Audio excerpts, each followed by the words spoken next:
بسم اللہ الرحمن الرحیم نحمدہ و نصلی علی رسول الکریم۔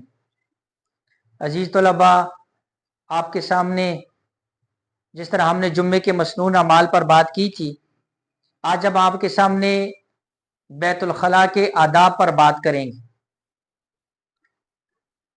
یہ بھی انسانی حاجت اور ضرورت کے ساتھ تعلق رکھتا ہے اور بہت اہم چیز ہے۔ بعض اوقات کچھ چیزوں کو ہم ہلکا سمجھتے ہیں لیکن وہ بہت اہم ہوتی ہیں، اور ان کے آداب کا اور سنتوں کا خیال کرنا یہ بہت اہم ہوتا ہے۔ انہی میں سے بیت الخلاء کے آداب بھی ہیں۔ تو چند ایک آداب میں آپ سب کے سامنے بیان کروں گا، اور امید ہے کہ آپ سب سمجھ کر اس پر عمل بھی کریں گے اور آگے دوسروں تک بھی اس کو پہنچائیں گے انشاءاللہ۔ بیت الخلاء کے جو بڑے بڑے آداب ہیں، سب سے پہلی چیز انسان کی حاجت جو ہے، جو انسان کے ساتھ بشری تقاضے لگے ہوئے ہیں، تو اس کے لیے کسی ایسی جگہ کا انتخاب کرنا جہاں پر کسی کی نظر نہ پڑتی ہو، پردے والی جگہ کا انتخاب کرنا۔ اور اگر شدید ضرورت کی وجہ سے کوئی آدمی کسی کھلی جگہ میدان کے اندر اپنی حاجت کے لیے چلا بھی گیا ہے، تو اس کے آداب کے اندر یہ لکھا ہوا ہے کہ ایسی نرم جگہ کو تلاش کرے تاکہ گندگی وغیرہ کے چھینٹے اس کے جسم کے اوپر نہ پڑے۔ اللہ کے نبی صلی اللہ علیہ وآلہ وسلم نے قبر کے عذاب میں سے ایک بڑی وجہ وہ یہ ذکر کی کہ جو بندہ اپنے پیشاب کے چھینٹوں سے اپنے آپ کو نہیں بچاتا ہے تو وہ جو ہے قبر کے عذاب کا شکار ہوگا۔ لہذا ہم ایسی جو ہے نا جب بھی بیت الخلاء کے اندر یا کسی جگہ کے اوپر، تو ہم اپنے کپڑوں کو اور اپنے جسم کو جو ہے ان چھینٹوں سے بچائیں۔ اور اگر آپ بیت الخلاء کے اندر جا رہے ہیں اور بیت الخلاء کسی بھی ادارے کے اندر ہے، گھر کے اندر ہے، کسی جگہ کے اندر ہے، تو اس کے بڑے بڑے آداب کے اندر یہ ہے کہ آپ نے بیت الخلاء جانے سے پہلے اپنے سر کو بھی ڈھانک لینا ہے اور جوتا پہن لینا ہے، اس لیے کہ حضور صلی اللہ علیہ وسلم بیت الخلاء جانے سے پہلے سر بھی ڈھانکا کرتے تھے اور جوتے بھی پہنتے تھے۔ اور جانے سے پہلے اگر آپ کے ہاتھ کے اندر کوئی ایسی انگوٹھی ہے یا کوئی ایسی چین ہے جس کے اوپر اللہ کا نام لکھا ہوا ہے یا کوئی قرآنی آیت لکھی ہوئی ہے اور وہ نظر آ رہی ہے، تو اس کو آپ پہلے باہر اتار کر پھر بیت الخلاء کے اندر جائیں گے۔ اور بیت الخلاء کے اندر جانے سے پہلے آپ نے جب داخل ہونا ہے تو داخل ہونے سے پہلے بسم اللہ یعنی یہ پڑھنی ہے، اور اس کے بعد اللہم انی اعوذ بک من الخبث والخبائث، یہ دعا پڑھنی ہے۔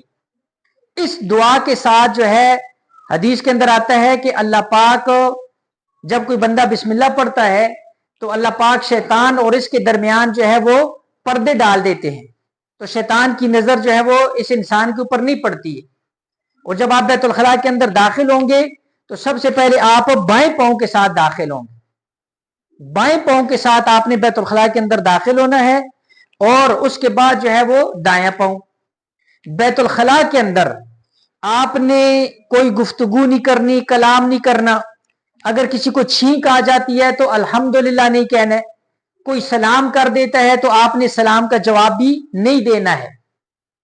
اور بیت الخلاء کے اندر کوشش یہ کریں کہ جب کوئی بندہ اپنا ستر ظاہر کرتا ہے تو جتنا بھی زیادہ یعنی زمین کے قریب ہو کر جو ہے نا آپ اپنے ستر کو کھولیں۔ اور جب آپ بیت الخلاء کے اندر آپ کو یہ خیال کریں گے کہ آپ کا جو چہرہ ہے اور آپ کی جو پشت ہے، ان دونوں میں سے کوئی بھی قبلے کی طرف نہیں ہونی چاہیے۔ نہ آپ کا چہرہ قبلے کی طرف ہونا چاہیے، نہ آپ کی پشت جو ہے نا وہ قبلے کی طرف ہونی چاہیے۔ اور بیت الخلاء کے اندر جب آپ اپنی ضرورت پوری کر لیتے ہیں تو اس کے بعد آپ اس کی صفائی کا بھی خیال کریں گے۔ اور اگر بیت الخلاء مشترک ہے، جیسے ایک گھر ہے اور اس کے اندر کئی بندے رہتے ہیں اور بیت الخلاء ایک ہے، کئی لوگوں کے درمیان مشترک ہے، تو ایسے بیت الخلاء کی صفائی کا بھی آپ نے بہت خیال کرنا ہے۔ اور ایسے بیت الخلاء کے اندر بلا ضرورت آپ نے زیادہ وقت بھی نہیں گزارنا ہے، تاکہ آپ کا جو دوسرا جو ہے نا جو مسلمان بھائی ہے وہ آپ کے انتظار کے اندر اس کو تکلیف محسوس نہ ہو۔ اس لیے جیسے ہی اپنی حاجت آپ پوری کرتے ہیں تو فوراً جو ہے نا جی آپ نے بیت الخلاء سے باہر آنا ہے.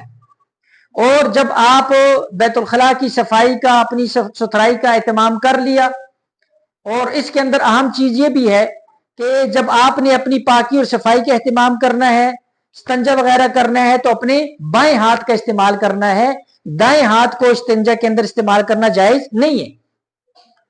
اور پانی کا استعمال کرنا ہے اپنی صفائی کے لیے.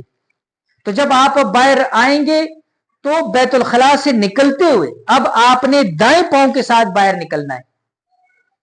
تو جاتے ہوئے آپ نے پہلے بایاں پاؤں اور نکلتے ہوئے پہلے دایاں پاؤں. غفرانکا, یہ دعا آپ نے پڑھنی ہے. جب باہر آپ آ جائیں گے دائیں پاؤں کے ساتھ, اس کے بعد آپ دعا پڑھیں گے غفرانکا الحمدللہ الذی اذہب عنی الاذی وعافانی. یہ دعا جو ہے نا جی آپ پڑھیں گے. اور اس دعا کے اندر کیا ہے کہ ہم نے اللہ جل شانہ کی تعریف بیان کی ہے, اس لیے کہ اللہ جل شانہ کی تکلیف دینے والی چیز سے ہم کو کیا دے دی ہے, نجات دے دی ہے.